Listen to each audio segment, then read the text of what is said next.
Good afternoon. It's hard to imagine when we are at such a beautiful place, on such a beautiful island, all that this island has been through in the last 8 years. It really is extraordinary. And the one thing that we have learned, certainly in those past 8 years, is that any community at any time could be struck by an unexpected natural disaster. In the span of just 5 years, as you saw, Puerto Rico overcame 2 devastating hurricanes and a series of earthquakes. So what did Catholic Charities leaders learn from responding to these disasters? Looking back, what do they wish they had known ahead of time?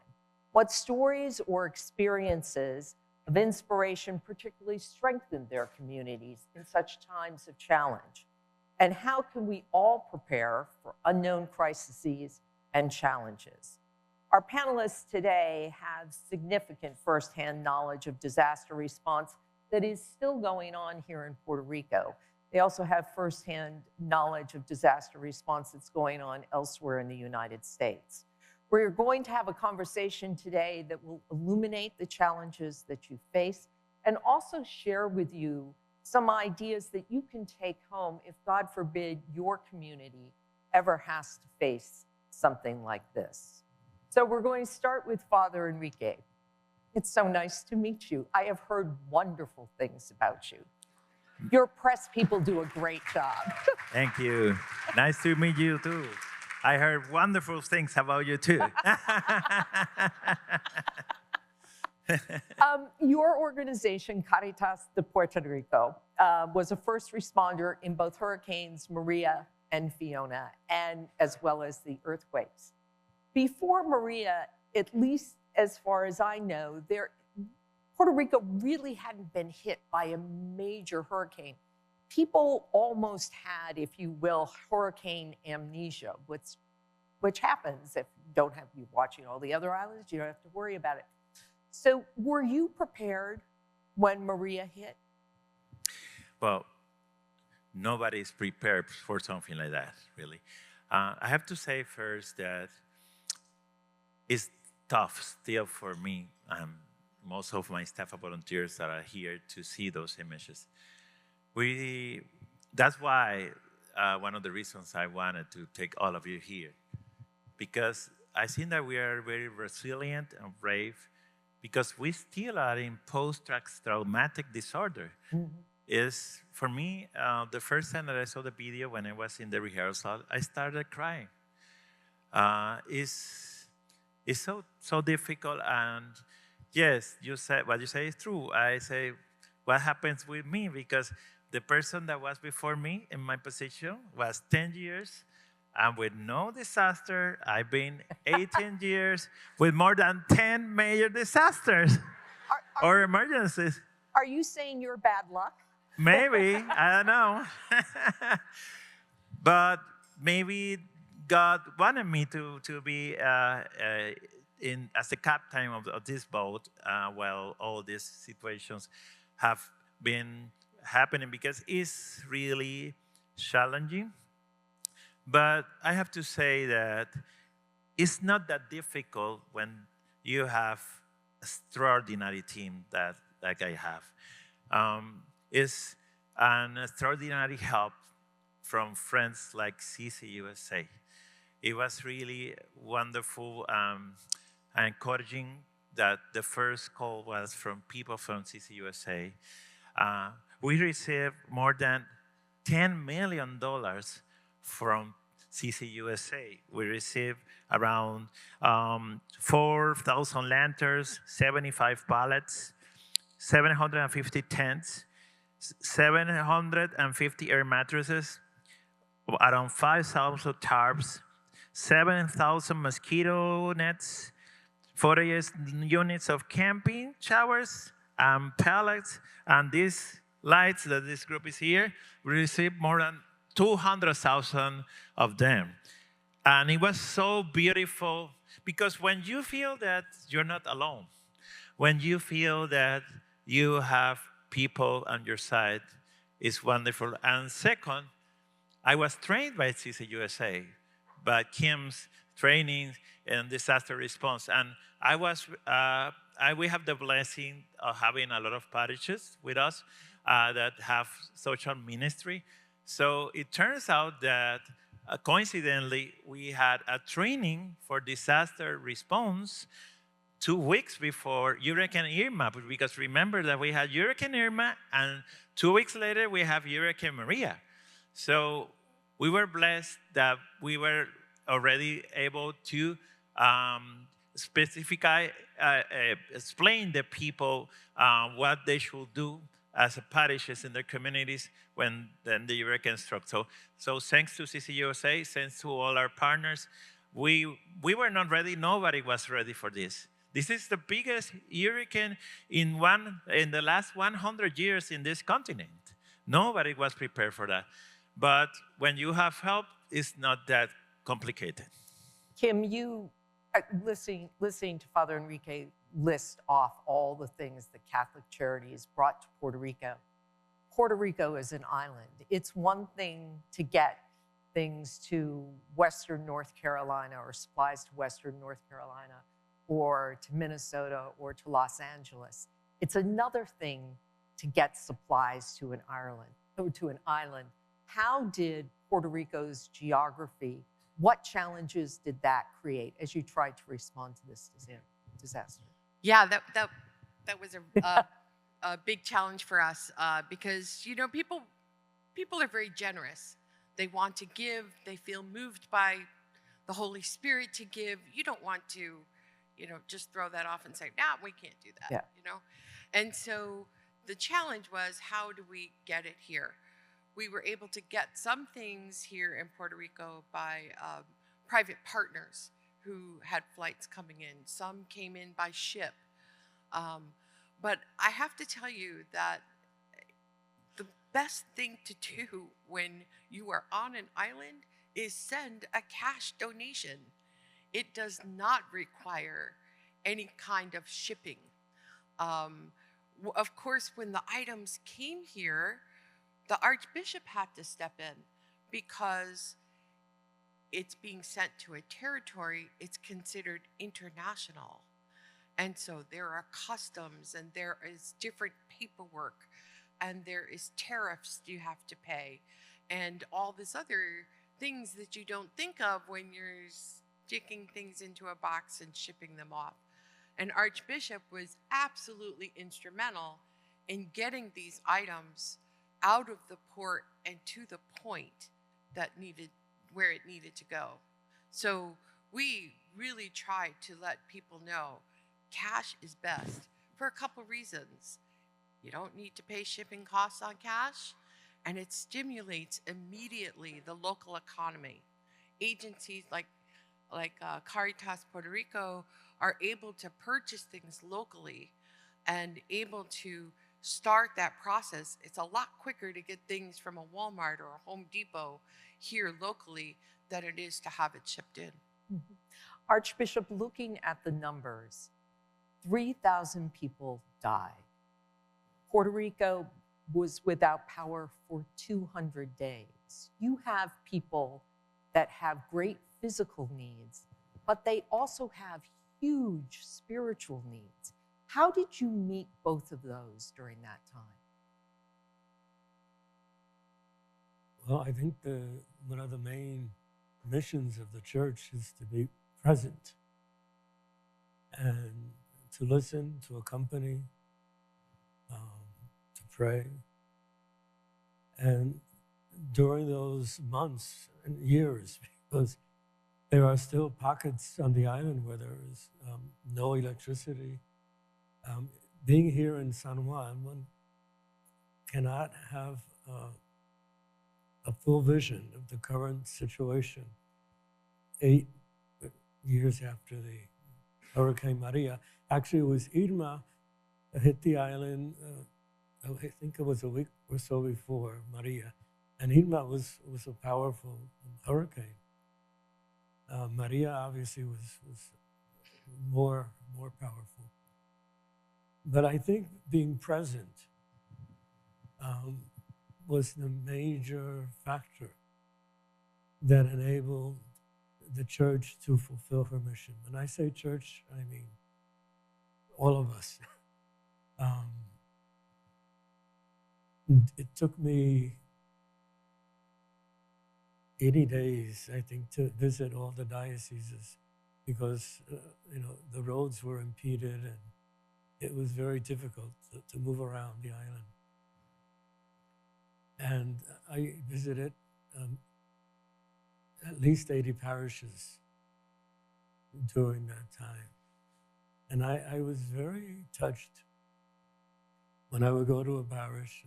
Obviously, they were not expecting me to arrive at the parish, to find the pastor with volunteers from his parish assisting people. It was very moving. And just that presence, I think, made a difference. And yet, as you're trying to help, you're also living in this. Archbishop, you were without power, you said, for 4 months? 4 months. Yeah. It changed my biological clock. I used to love to eat at 10, 11 o'clock at night. I lost my appetite to eat at night. Father Enrique, you were literally building the plane as you were flying it. What did you learn about disaster response during Maria that you could apply during Fiona and during the earthquakes? Well, there's a lot of things that we learn, yeah. And also I wanted to mention something regarding that at the same time we were helping and we were affected. That was really beautiful because there's around here Maria del Mar. Her house was completely flooded with her father, who was like 80 years at that moment, and she was coming, and I said, hey, you can stay with your papa. No, I need to be here because being here, I feel that I am healing myself. I am at the same time helping my father. So we have someone, our accountant, lost her house completely, and she was working, and it was like, this helped me not to feel as a victim, but gives me purpose, right? My house was a cascade. My father and my mother, they live in a second floor house, and they have like a terrace. The terrace became a pool. And then it started coming through the to the area where it's the laundry, and falling as a cascade and entering into the second room where my grandma, who was 92 at that moment, was there. So my papa, my father, goes in the middle of a hurricane to take out the leaves that were not allowing the terrace to drain. And when I heard, because I was responding in our center of responding outside my house, I got so nervous that I went to my house in the middle of the earthquake to help my father. So what's the lessons learned? Well, first, the most important is to have a group that you trust. We created a logistic team. We have some people that were in charge of finance, some people that were in charge of legal. Frankie Chevere, who was at my board at that moment, now he's in CCUSA, he was in charge of everything legal. A logistic committee where we were, because we had to, it was not a response for one diocese. It was the whole island, and we are the only Caritas in the whole island. So, for example, we received 2 days after the hurricane a $2 million grant. Monsignor had to talk with the other 5 bishops to divide it in equal parts.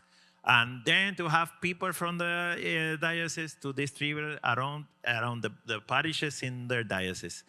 So it's important to have good people that you trust and people around you that they know what they're doing. I think that that's the most important lesson learned and that has helped. And to be very organized. You need to have a plan. You have to be very organized. That helped us really very much in Ponce, in the earthquake, because that area, they had, but at that moment still they didn't have Caritas Parroquiales. So we had to work from scratch. So being organized, being structured really helps. I think that that's the most important. Did you partner with parishes that you meant Caritas, and I cannot pronounce paroquiales? Sí. Did you partner with parishes in order to help strengthen what you were trying to do? Thank God that I started in Madrid, where 90% of the parishes, they have Caritas Parroquiales, which is the same as social ministry parishes. So I took, with the permission of Monsignor Roberto, the model of Spain. So at that moment, we had already around 80 Caritas Parroquiales. So it was really useful because they were not coming to learn how to serve. They were already serving the community. So I remember Kim told me that FEMA told them that we were the first that were able to come to the communities because we were not looking where are the people affected. We know exactly where we're there. And we are so glad. So it's very important to organize the social ministry parishes because they know exactly where is this lady that lives near the river, where is this man who needs oxygen because he's going to live. And we have some Caritas Parroquiales here, like people from Orocovis. Their whole town was drowned. The whole town was flooded. But they were, the next day, working already. Having the Caritas Parroquiales, social ministry parishes, essential to a disaster response. Archbishop, have the parishes of Puerto Rico since Maria realized that disaster response is part of their mission, and have they acted to strengthen that, and can the Archdiocese help them? I believe so. We have more volunteers now than before Maria, and they serve with a great deal of enthusiasm and desprendimiento, detachment, personal detachment. They have a great sense of service. And we have volunteers who go to visit the homeless under bridges every week. We have volunteers who visit the plazas in the center of the towns, who visit every other day or at least once a week with food. And some medical personnel, likewise, who volunteer to serve. I think there's a greater awareness after Irma and Maria. And then after Maria came Hurricane Jose. So people began to make many jokes. Was one of the great things about our people and about people in general is their capacity to engage in humor after these terrible tragedies. Well, after Maria, the next hurricane was called Joseph. So people were joking that Joseph was looking for Maria for Mary. So even in the midst of great pain and sorrow, people can lighten the situation, and our people are very good at that. The one thing is, I have covered many disasters, and one most personally, Katrina, in New Orleans. And I realized I fell in love with New Orleans then because I saw how resilient people were. They could take a punch, but they could get back up. And they didn't want anybody else's help. They were going to get back up on their own. If people came to help them, that was great. But that resilience is so incredible. Kim, what kind of resilience did you find here on Puerto Rico in the aftermath of Maria? Yeah, there was a lot of resourcefulness going on. And most people may not know that Puerto Rico has a sub-island that's part of Puerto Rico called Vieques. They too are just as affected. And there's no way to get to them unless you put your items on a ferry and take it over. And so that was one of the things that we did. We had folks from CCUSA had come down. They were working with Padre's team and myself. And, we were taking things out into the community as Padre had directed. And one of the things that we had to do was take a generator over to Vieques. Wow. And that was very, very difficult because it meant loading it up into the back of a Jeep. It meant taking it onto this ferry that wasn't really operational and up and running, but yet the people were so appreciative, and they just kicked into gear. It didn't matter that they're without electricity or anything else. Everybody just comes together and just works and does whatever needs to be done. Another generator that we delivered was in the little town of Utuado, and it was at a Franciscan-run parish. And we had no idea that the generator had to be put on the roof. Things you learn. And you kind of think for yourself and you go, is this under other duties as a sign? But you know what? The people came together, and it was nighttime, and we were able to, the community came, and they've got a large crane. And there we have pictures of Catholic Charity staff and myself getting this generator hooked up to this large crane. And it's being lifted to the top of this roof to be hooked up. And because the people came together, they work as a community, and their faith and their hope and their togetherness just keep that whole place beating in one heartbeat. And I think that was very true, whether it was Padre's staff or whether it was a place we were taking supplies to. One day Padre had a whole bunch of people who were standing outside each day to get a meal. And he miraculously, I don't know how he did it, I didn't have electricity or water for 2 months in the place where I was staying. And yet Padre was always able to get someone who had access to electricity to provide the food and these hot meals. But you know what? Some of those people that he fed were his own staff because they didn't have food or a hot meal.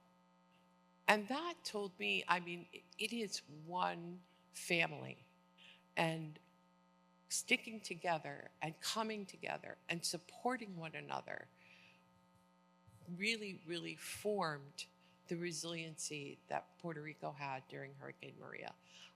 Just one note to add that people may not realize, but 2 weeks before Maria was Hurricane Irma. And 2 weeks before that was Hurricane Harvey. At the national level, we were going crazy. But Padre and his team knew the importance of what it meant to be involved in these hurricanes. Irma really affected the Virgin Islands. And so Padre and his team got their supplies together and were helicoptering supplies and doing their response to the Virgin Islands for Hurricane Irma. Well, that depletes your supplies when you have a hurricane coming yourself. But it is that spirit of coming together that helps to build the resiliency you need to recover. And that started for you, Father Enrique, in Haiti, because when the earthquake in Haiti struck in 2010, Caritas Puerto Rico responded to that, correct? Exactly. Yes, I was a rookie. It was 2010. This is when things were going well and then started to go bad, right? Yeah, exactly. Yeah. So 2010, it turns out that one of the first things that Monsignor asked me, I was appointed to be director before I was ordained even a deacon. So I was a seminarian when I was appointed to be director of Catholic Charities, Caritas by Monsignor Roberto. So I remember in that lunch that he invited. So in the dessert, he gives me the appointment. So he tells me that he wanted to, because our name was Catholic Social Services, and he wanted to change the name to Caritas. And he, as a Franciscan that he is, he wanted to do more for the people, and the people to know how the church is close to the people who suffer. So that's why immediately I changed the name to Caritas Puerto Rico. But it turns out that people that from Haiti in Puerto Rico started saying that the best or more safe way to be sure that the money was going to get to the right people was Caritas Haiti.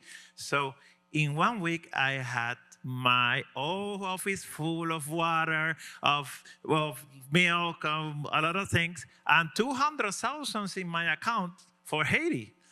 So Monsignor Roberto was very active, and we started going to different places in Haiti. We traveled around more than 15 times to Haiti. Wow. But we learned a lot from that, especially sometimes I remember that Kim was the one who said this name, which is important to know, everybody to know when there's a disaster. You have to be careful of the disaster cowboys. These people that wants to go to a disaster to do a show off. Yeah. A disaster response is not for you to be applauded. A disaster response is to take, even sometimes it's worse. It's sad because I saw that. People that wanted to take economical advantage of a disaster, right? So that helped me, because when Hurricane Maria, I had to be sure to have people whom I trust. That's why I hired immediately Frankie as a lawyer, because he's my good friend, he's my brother. And I knew that I had a person who was Fred Sosa, who was the president of the airport, and he was recently retired, and he was able to help to go to receive everything really fast.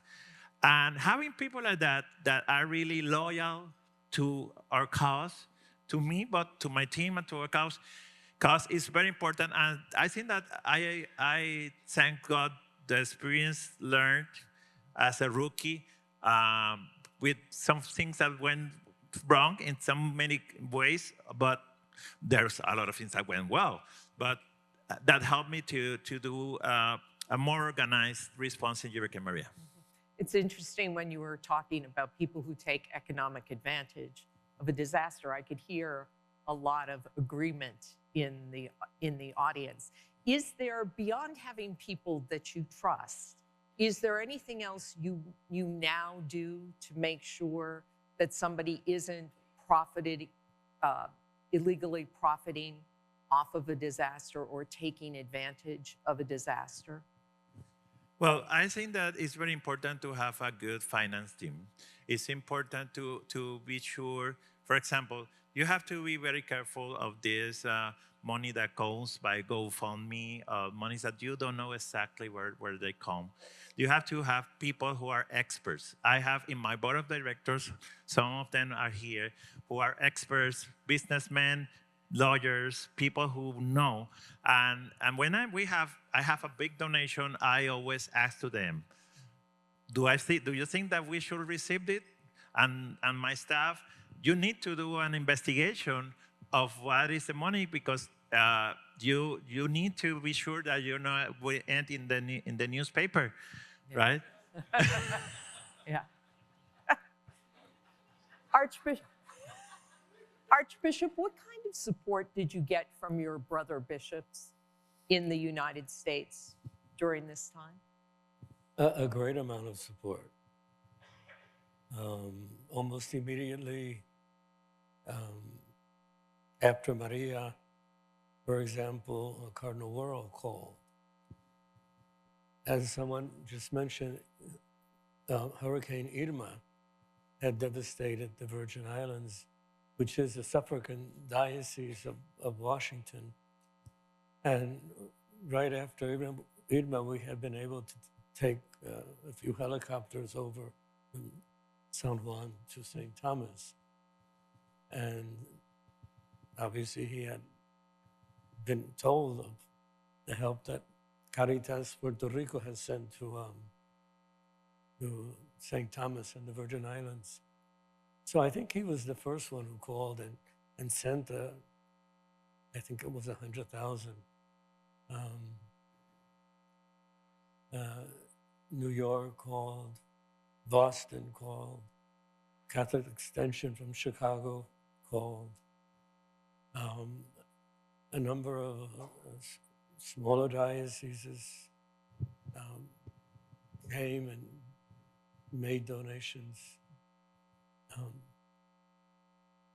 So there was a great deal of solidarity. I was invited to visit a couple of dioceses for special collections. And for example, the Bishop of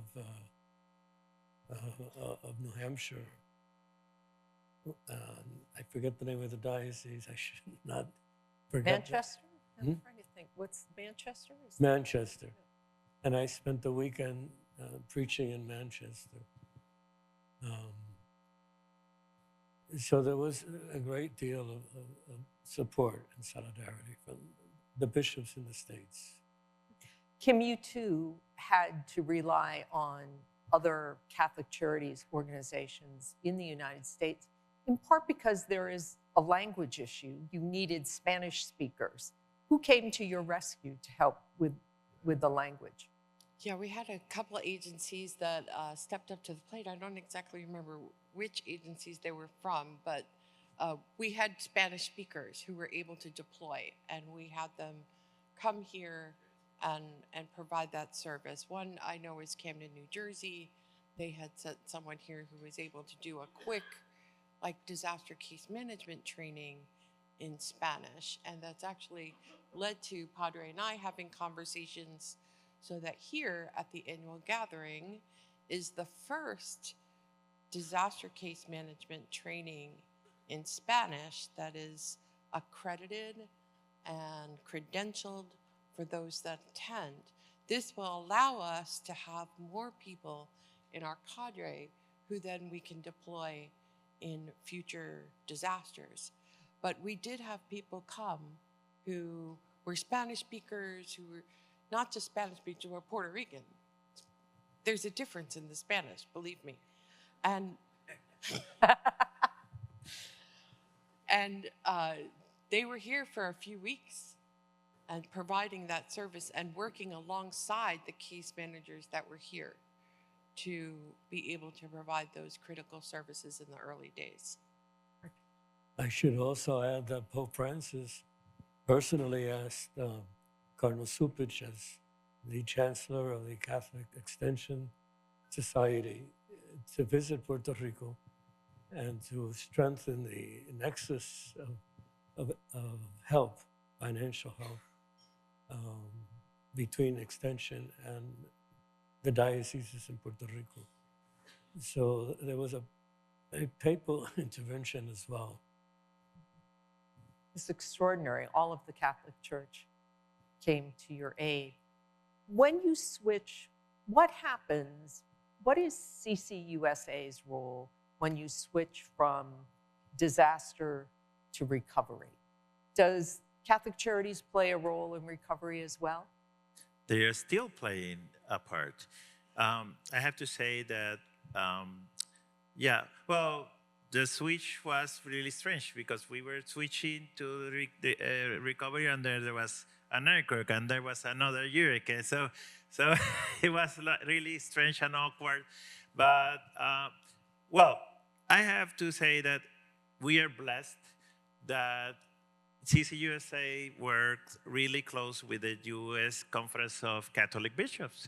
So remember that there was a big second collection because that year there was a Hurricane Dave in Texas, right?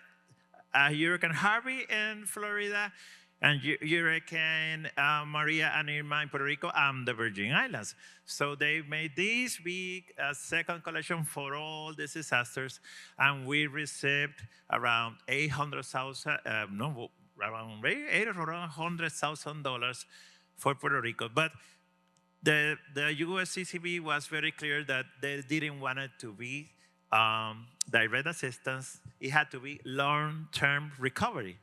So what we did, we used part of the money that we received first we had to buy a new building because we needed to move it where we were. So we installed solar panels in our building, and that was because we learned from the disaster Maria that our office had a generator and it exploded. So even the generator was not able to function, and nobody was able to repair it. So now, if we hope we don't have any more, but we have another hurricane. Thanks to this help, we're going to have solar panels. The other thing is we invested part of that money in a case management program. Salesforce and Provicio that is here. We paid Salesforce and Provicio, and now we are doing digitalized case management. That before that we were doing paper and with a pen, and I think this is going to help a lot because you need to report, and you need to do the surveys, and it's really great.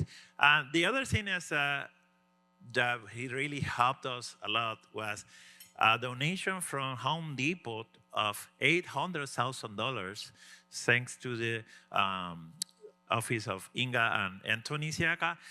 We received, and of course, disaster response office, we received $800,000 to give vouchers up to $10,000. So we were able to rebuild more than 1,000 houses.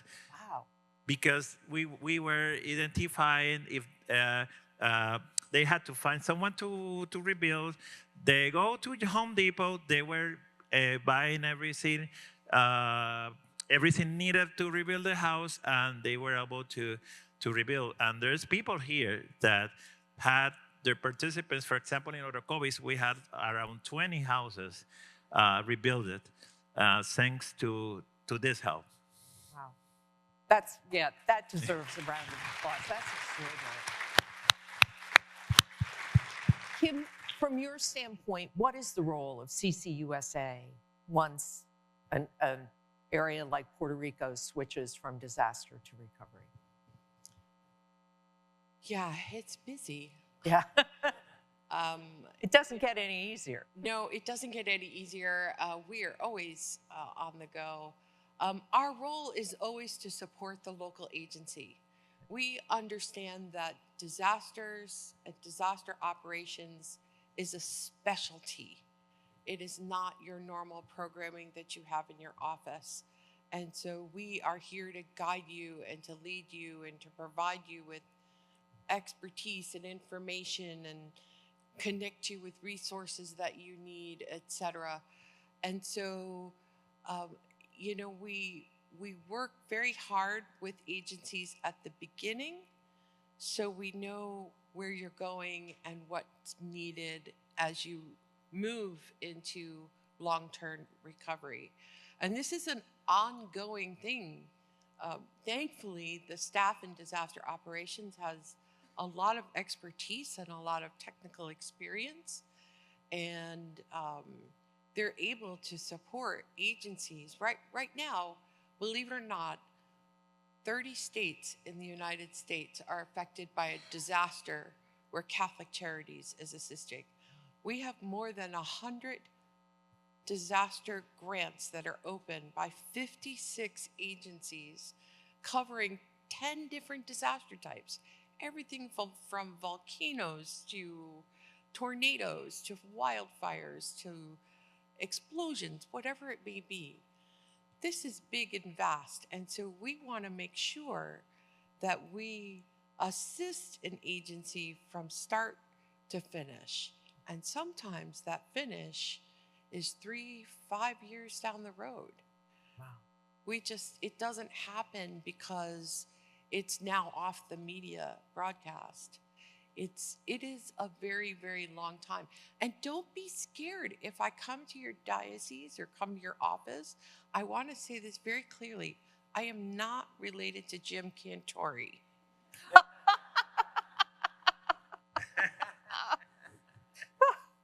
So, contrary to popular belief, I just want to make that perfectly clear. Oh my gosh.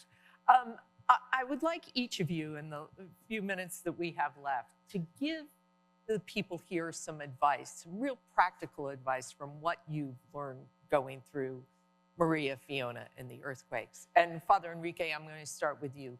Your first bullet point has been have a staff that you trust, know people that you can trust.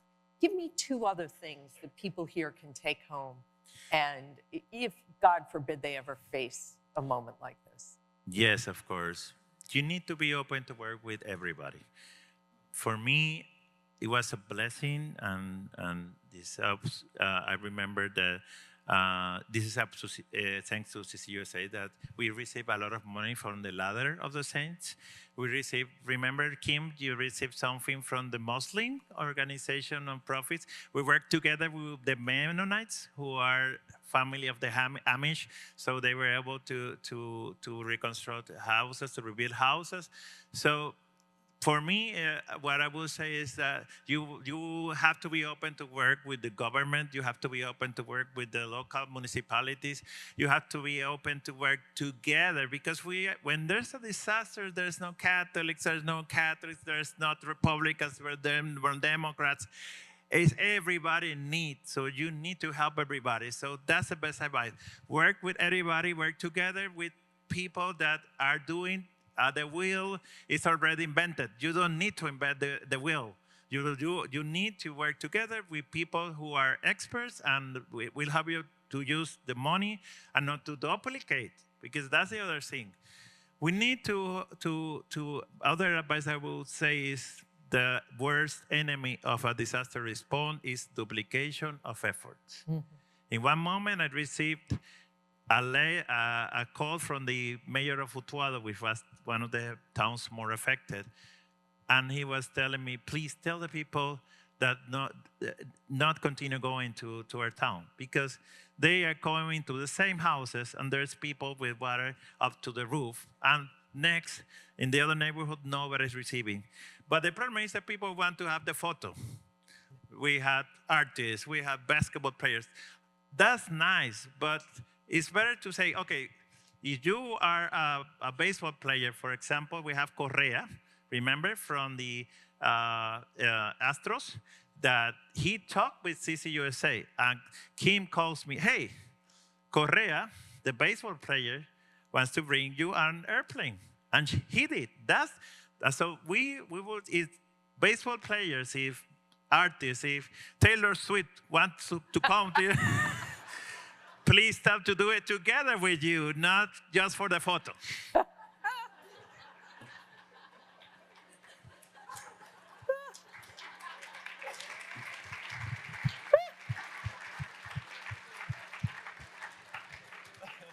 They told me you were entertaining, but I had no idea.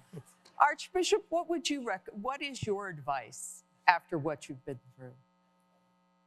I would say avoid making promises and avoid raising expectations of people beyond which you can actually provide. And that raise expectations and then not fulfill them, it is terrible. And I would add to that, be as generous as you can.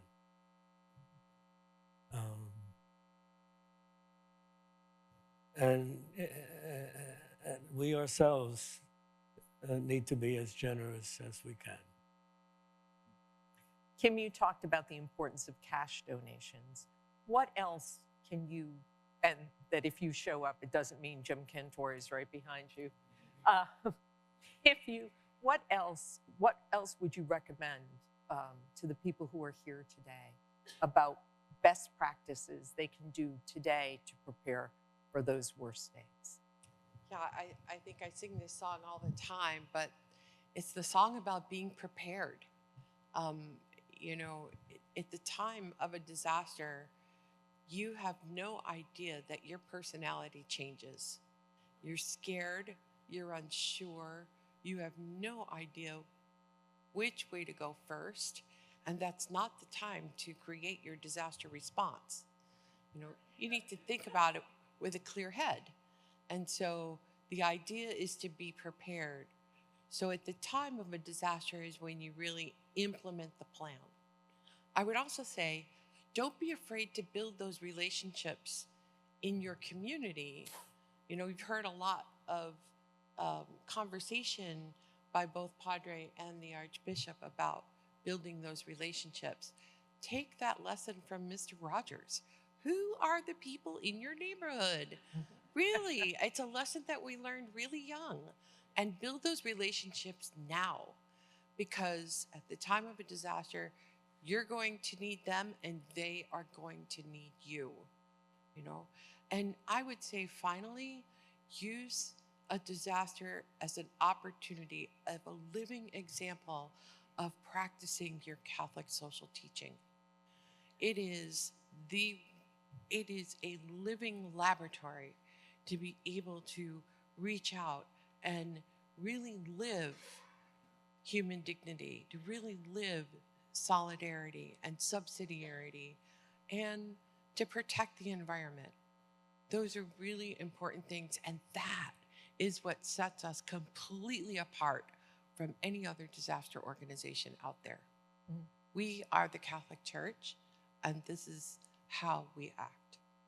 Thank you. When I was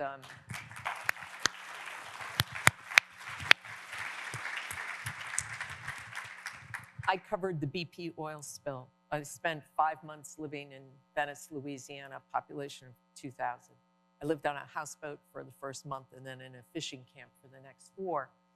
And if you remember back then when the Deepwater Horizon blew up, it destroyed the livelihoods of people all along the southern coast of Louisiana.